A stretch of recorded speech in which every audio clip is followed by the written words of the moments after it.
Good evening friends. हम सीख रहे थे एडजेक्टिव। एडजेक्टिव में हमारे 16 रूल्स कंप्लीट हो चुके थे और आज हम सीखते हैं अपना रूल नंबर 70। आई होप कि आपको अच्छे से समझ में आएगा। चलेगा, बढ़ते हैं अपने रूल नंबर 70 की तरफ। देखो फ्रेंड्स, हम अच्छे से जानते हैं कि हम यहाँ पर एडजेक्टिव सीख रहे थे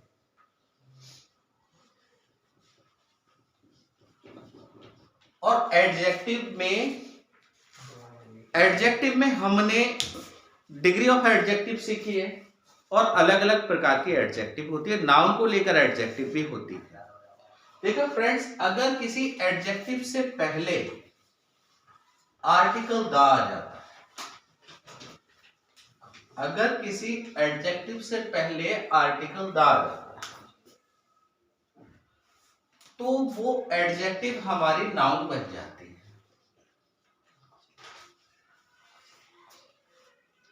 और जब वो एडजेक्टिव नाउन बनेगी तो वो नाउन हमारी बन जाती है प्लूरल नाउन, यानी बहुवचन। और जब वो नाउन बहुवचन बन जाती है तो उस नाउन के साथ हेल्पिंग वर्ब भी कैसी आती है? हेल्पिंग वर्ब या मेन वर्ब भी प्लूरल आएगी, यानी बहुवचन ही आएगी। आई होप कि आपको अच्छे से समझ में आ गया। यदि किसी एडजेक्टिव से पहले हम आर्टिकल द लगा देते हैं तो वह नाउन प्लूरल बन जाती है, और जब वो नाउन प्लूरल बनेगी तो उसके साथ वर्ब भी प्लूरल बनेगी। और जब वर्ब प्लूरल आती है तो पजेसिव एडजेक्टिव भी प्लूरल आती है। यह आपको प्रोनाउन में पता चल गया होगा। तो पजेसिव एडजेक्टिव भी फ्रेंड्स यहां पर आ सकती है। पजेसिव एडजेक्टिव यहां पर प्लूरल आएगी। प्लूरल का मतलब है यहां पर जो पजेसिव एडजेक्टिव हो वो आपकी देयर आती है। देखिएगा फ्रेंड्स, समझते हैं इसको कैसे। मैंने कहा I am a poor student.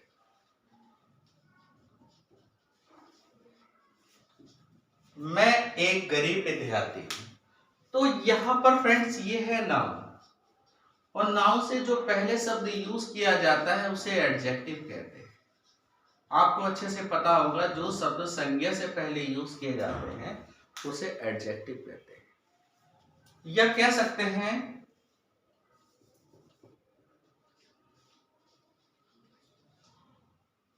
Khan sir is an honest teacher. देखो फ्रेंड्स, अगर बात की जाए तो टीचर एक नाउन है और नाउन से पहले जो शब्द हुआ है यहां पर ऑनेस्ट, ये एडजेक्टिव।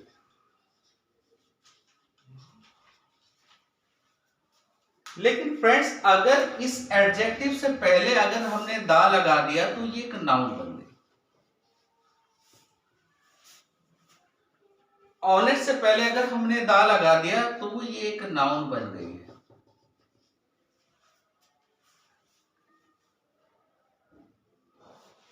एक बार एसएससी में क्वेश्चन दिया था, क्वेश्चन था हमारा I am the poor student.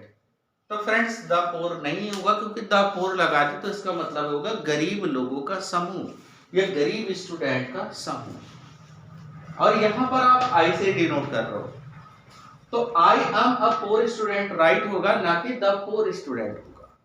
यहीं पर इसी प्रकार से द पुअर यहां पर एक नाउन है, और यहां पर यदि हमने यहां पर द ऑनेस्ट लिख दिया तो ये भी एक नाउन है। Both of the noun will be make in the plural number.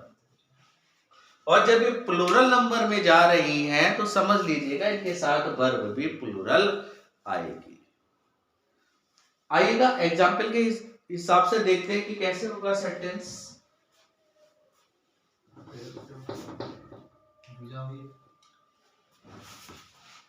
दूसरा टॉपिक है क्या? एग्जाम्पल है हमारा एवरीबडी शुड रेस्पेक्ट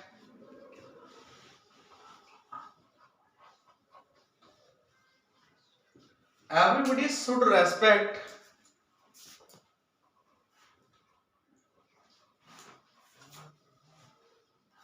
ऑनेस्ट। तो फ्रेंड्स यहां गलत है, हर एक व्यक्ति को ईमानदार। देखिएगा ऑनेस्ट यहां पर एक नाउन का काम कर रहा है, अगर ऑनेस्ट बॉय कर देता तब ये एक एडजेक्टिव बन जाती, क्योंकि एडजेक्टिव नाउन से पहले यूज की जाती है, लेकिन खाली ऑनेस्ट लिखा है तो इसका मतलब यहां पर ये नाउन है। और फ्रेंड्स इसका सेंटेंस का मतलब ये हुआ कि हर एक व्यक्ति को ईमानदार लोगों का सम्मान करना चाहिए, और इसको ईमानदार लोगों को बनाने के लिए हमें क्या करना होगा, हमें कहना होगा everybody should respect the honest, the honest. Everybody should respect the honest. Everybody should respect the honest. I hope कि आपको अच्छे से समझ में आया होगा। एक एग्जाम्पल और लिख लेते हैं।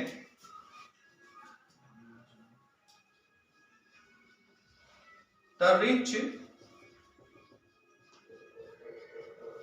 should help a poor.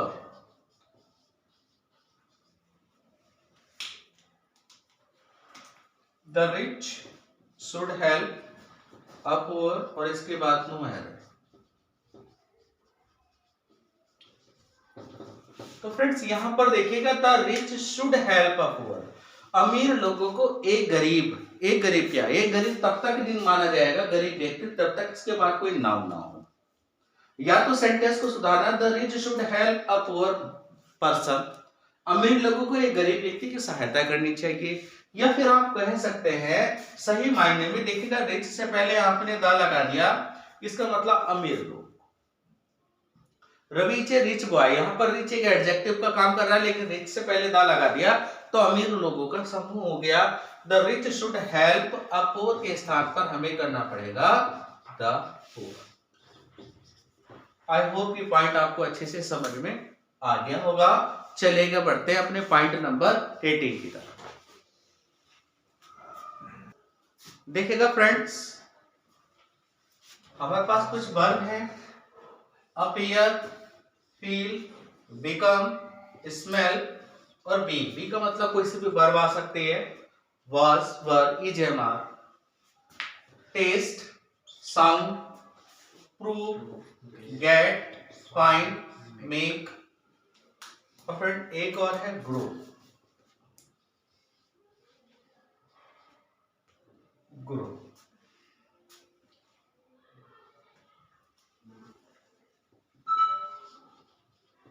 Look, appear, feel, become, smell, be, taste, sound, prove, get, find, make, grow और लाइक। मोस्टली एग्जाम में फंसाने के लिए इनके तुरंत बाद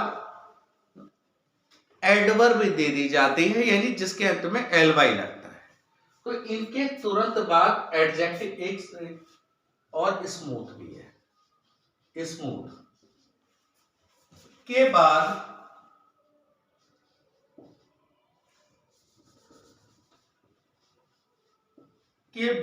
एडजेक्टिव का यूज किया जाता है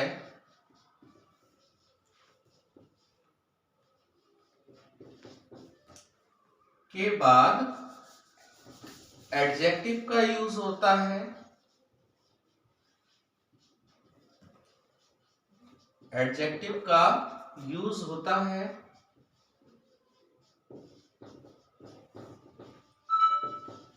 ना कि एडवर्ब का।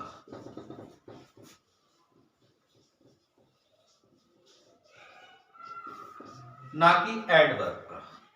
देखिएगा एडवर्ब बेसिकली एलवाई लगा, क्वेश्चन में यहां पर फंसाने का मतलब ये होता है कि फील शब्द दे दिया तो उसके बाद एक ऐसी एडवर्ब रख देगा जिसमें एलवाई लगा हुआ होता है। तो फ्रेंड्स यहां पर यही देखना है, हमें एडजेक्टिव का यूज करना है। जैसे सपोज करो अपीयर के बाद उसने, मैंने एग्जाम्पल देखो इस तरीके के, शी लुक्स ब्यूटीफुली।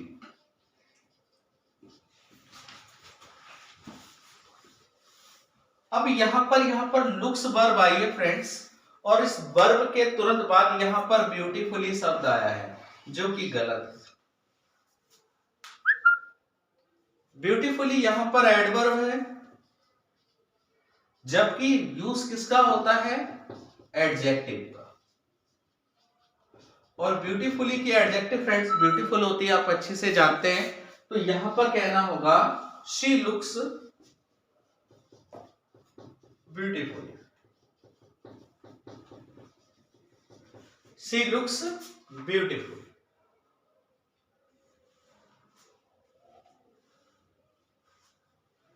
एक एग्जाम्पल और देख लेते हैं।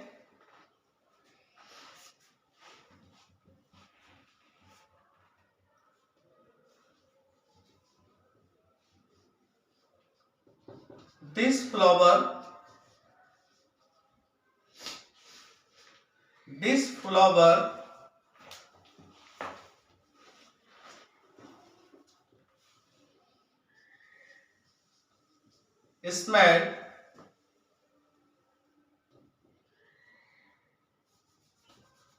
flower smell is smoothly। तो फ्रेंड्स यहां पर स्मूथली गलत है। हमने क्या देखा? फूल की जो स्मेल है वो यहां पर वर्ब आ गई है बी, तो स्मूथली नहीं होता है, क्या होगा? स्मूथ। तो हमें कहना होगा this flower smell is smooth.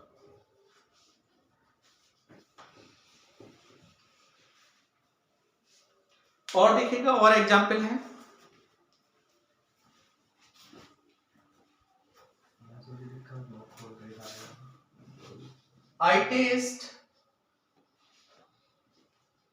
I tasted mango sweetly।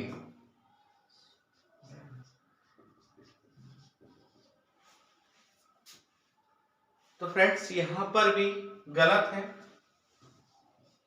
यहां आप कह सकते हैं I tasted मैंगो स्वीट, यहां पर गलत, स्वीट मैंगो, स्वीट मैंगो। क्योंकि स्वीट मैंगो फ्रेंड्स यहां पर मैंगो की एडजेक्टिव बता रहा है, क्योंकि यहां पर नाउन दे दी गई है और एडजेक्टिव की परिभाषा वो होती है कि एडजेक्टिव हमेशा नाउन से पहले यूज होती है।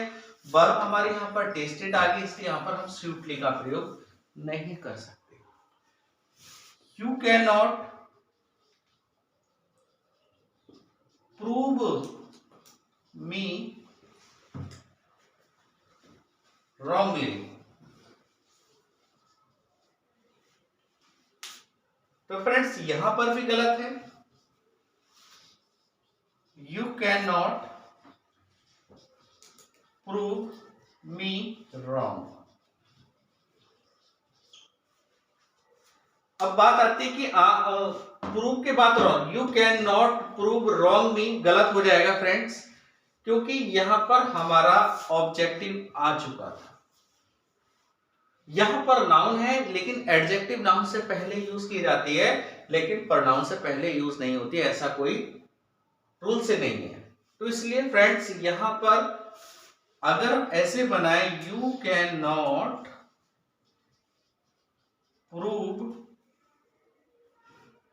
रॉन्ग मी, तो ये गलत हो जाएगा। लेकिन फ्रेंड्स अगर सुधार करना है तो आप कर सकते हैं you can not prove wrong to me, यहां पर इस तरीके का यूज कर सकते हैं। तो फ्रेंड्स कुल मिलाके हमारा अंडरस्टैंड करने का मतलब ये था, अगर टेस्ट, बिकम, गेट, ग्रो और स्मेल ETC इस तरीके की अगर कोई वर्ब आती है तो उसमें आपको जज करना है कि ly वाली एडवर्ब कभी नहीं आएगी, वहां पर केवल और केवल एडजेक्टिव का यूज किया जाएगा। आई होप ये पॉइंट भी आपको अच्छे से समझ में आया होगा। चलेगा पढ़ते अपने रूल नंबर 19 की तरफ। आएगा फ्रेंड्स रूल नंबर 19 की तरफ। 19 रूल है हमारे पास, एक पर्टिकुलर वर्ब होती है लिटिल। लिटिल एक ऐसी एडजेक्टिव है जो नाउन से पहले यूज की जाती है। और वो नाउन हमारे फ्रेंड्स अनकाउंटेबल होती है।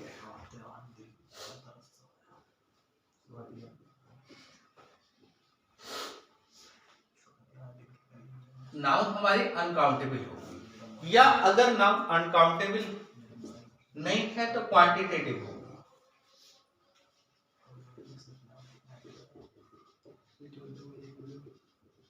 यानी मात्रा सूचक संज्ञा, यानी मात्रा बोधक संज्ञा बता सकते हैं। जैसे मिल्क, मिल्क आप क्वांटिटी में उसको काउंट किया जाता है। इसी प्रकार से फ्रेंड्स आपका मिल्क हो गया, शुगर हो गया, वाटर हो गया, सबकी एक मात्रा बताई जाती है। ये फिर अनकाउंटेबल नाउन भी कह सकते हैं। अनकाउंटेबल में जैसे लव हो गया, हेट हो गया, जेलेसी हो गया, हैप्पीनेस हो गया, मर्सी हो गया, सिंपैथी हो गया, एंटीपैथी हो गया, ये सारा आपका अनकाउंटेबल नाउन में है। और अनकाउंटेबल नाउन अगर ऐसी आती है तो उसके बाद आप लिटिल का यूज कर सकते हैं। देखा एडवर्ब बहुत सारी होती है फ्रेंड्स, लेकिन यहाँ लिटिल की बात की जा रही है। तो लिटिल की जब बात की जाती है तो लिटिल के बारे में हम चर्चा करते हैं। हमारे पास अ लिटिल होता है, सॉरी लिटिल होता है, अ लिटिल होता है, और फ्रेंड्स द लिटिल होता है। The little, little, a little, the little. अब इनमें डिफरेंट क्या होता है? देखिए डिफरेंट क्या होता है। डिफरेंट यहां पर कुछ नहीं है। अगर अ लिटिल का यूज करना है तो इसका मतलब नेगेटिव सेंस में होता है। इसका मतलब होता है कुछ भी नहीं, कुछ नहीं। यानी नेगेटिव सेंस में यूज किया जाता है। कुछ नहीं का मतलब इतना हो गया जैसे कि एक गिलास पानी में से एक बूंद पानी निकाल दिया, नहीं के बराबर। या समुद्र में से एक बाल्टी पानी निकाल लिया। द लिटिल का मतलब होता है थोड़ा कुछ।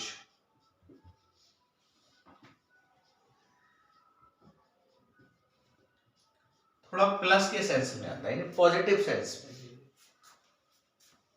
और फ्रेंड्स इसमें जो कुछ था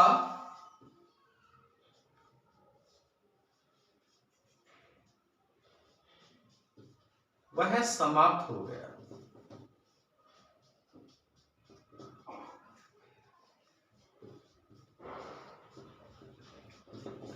जो कुछ था वह समाप्त हो गया। आइए इसको एग्जाम्पल के माध्यम से समझते हैं। पहला एग्जाम्पल है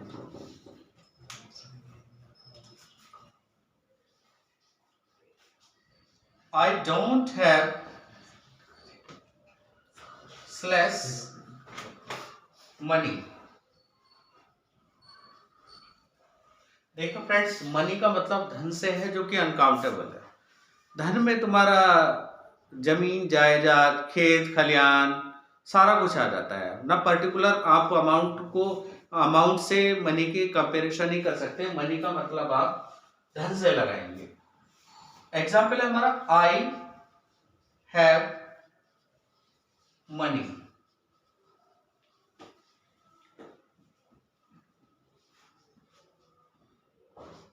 I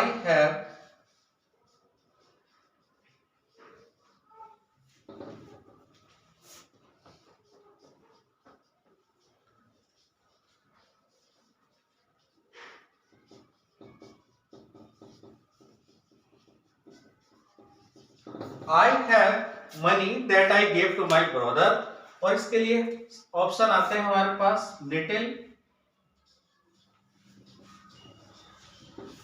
a little, the little।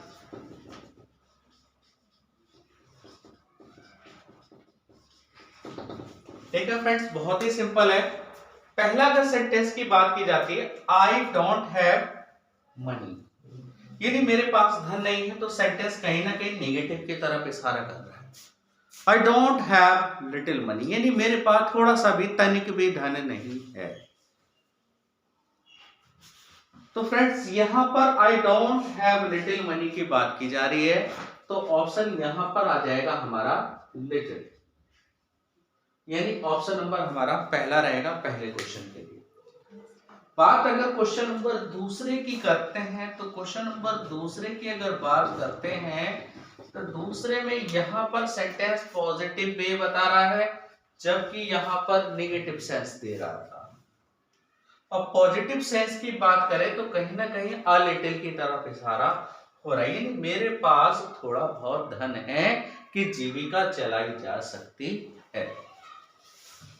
Next है I have money that I gave to my brother, यानी मेरे पास जो कुछ भी धन था वो मैंने अपने भाई को दे दिया, यानी चीज थी लेकिन वो समाप्त हो चुकी। अब हो चुकी के सेंस के लिए तो यहां पर हम यूज करेंगे द लिटिल का यूज करेंगे। तो फ्रेंड्स यहां पर यूज होगा द लिटिल, यहां पर अ लिटिल। तो फ्रेंड्स एक बार फिर से रिकॉल कराते हैं, अगर सेंटेंस निगेटिव है उसमें निगेटिव जैसे वर्ड आ रहे हैं तो समझ लीजिएगा कि सेंटेंस के साथ में लिटिल का यूज होगा, और सेंटेंस आपका पॉजिटिव जा रहा है तो अ लिटिल का यूज होगा, और सेंटेंस के साथ में फिनिशिंग दिखाई दे रही है कि जैसे I have the little money, मेरे पास जो भी धन था वो समाप्त हो गया। यहाँ पर कंजक्शन देखेंगे, कंजक्शन जो डिनोट करेगा वो मनी की तरफ को संकेत करेगा, तो समझ लीजिएगा कि सेंटेंस में द लिटिल का यूज होने वाला है। ये कह सकते हैं कि यहां पर जब सेंटेंस में जिक्र होगा, पैसे का जिक्र हो रहा है और दूसरे सेंटेंस में भी पैसे के बारे में बता रहे हैं, तब यहां पर द लिटिल का यूज किया जाएगा। जैसे I have the little knowledge that I gave to you, that I provide to you, मेरे पास जो भी नॉलेज है वो मैंने तुम्हें प्रोवाइड कर दी या कर देता हूं। तो यहां पर नॉलेज की बात चल रही है और वहां पर भी प्रोवाइड नॉलेज ही हो रही है। तो फ्रेंड्स यहां पर कंजक्शन दैट लगा और यहां पर यूज हुआ द लिटिल का।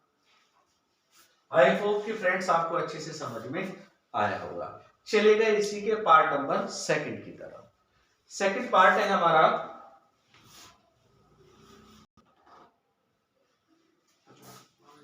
देखिएगा फ्रेंड्स, कुछ लिटिल की तरह ही बढ़ते हैं फ्यू की तरफ।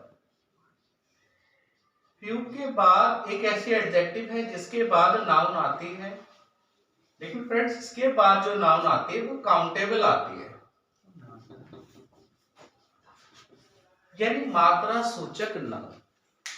फ्यूब एक ऐसी एडजेक्टिव है जिसके बाद आप काउंटेबल नाउन का यूज करते हैं, यानी काउंटेबल नंबर का यूज करते हैं।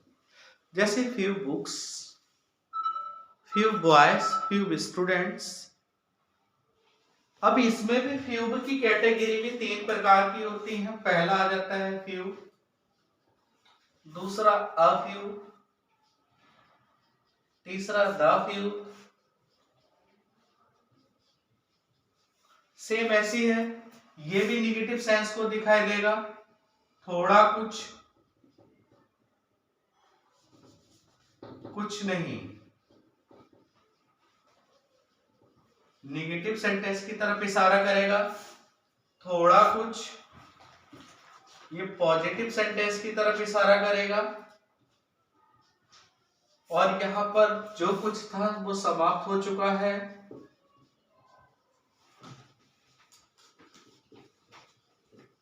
वह समाप्त हो चुका है।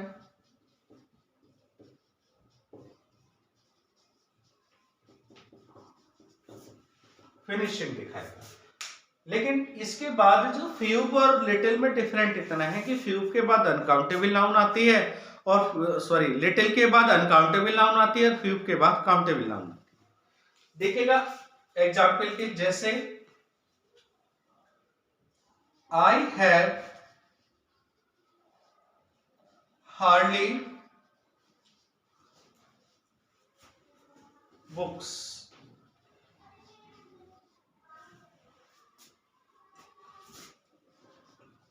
I have books. I have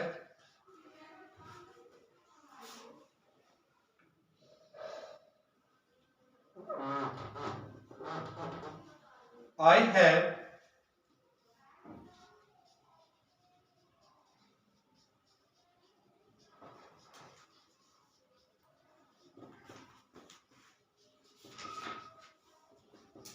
देखिएगा फ्रेंड्स, बात आती है कि बुक्स क्यों नहीं किया।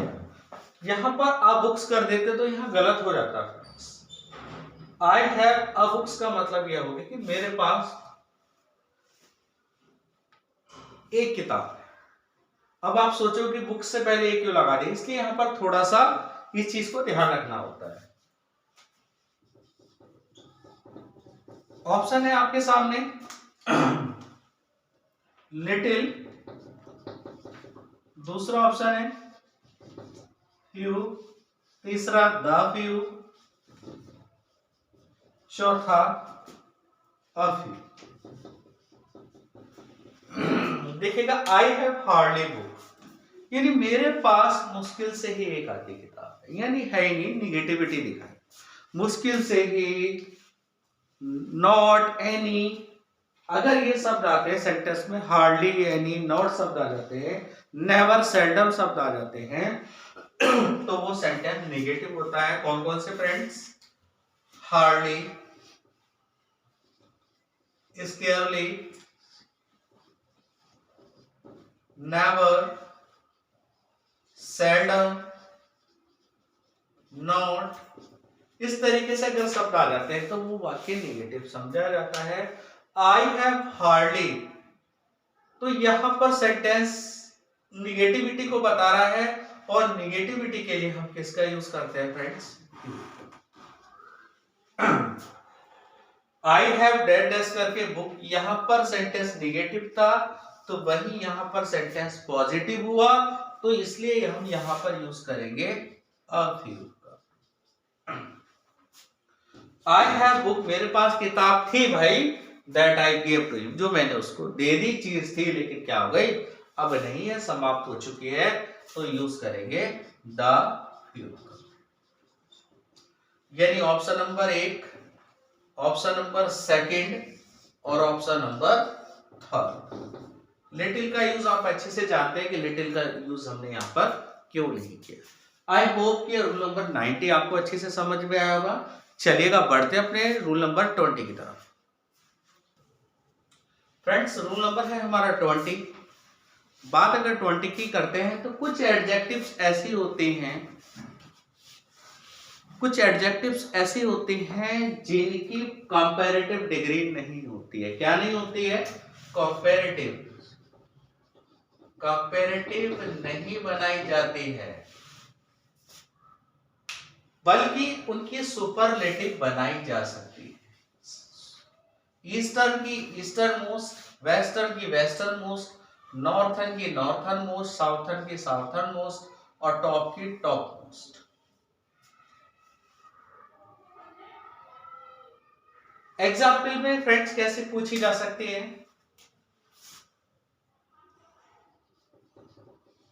He is the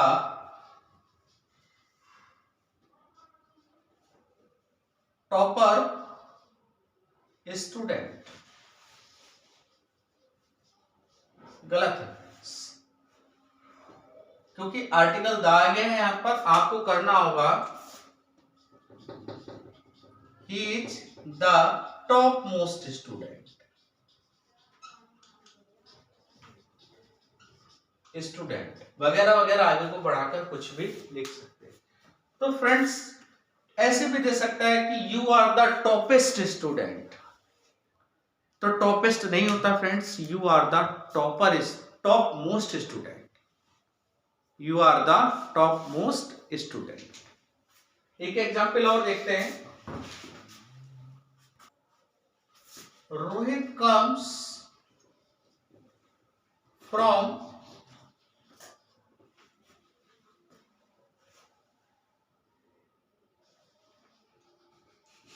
most northern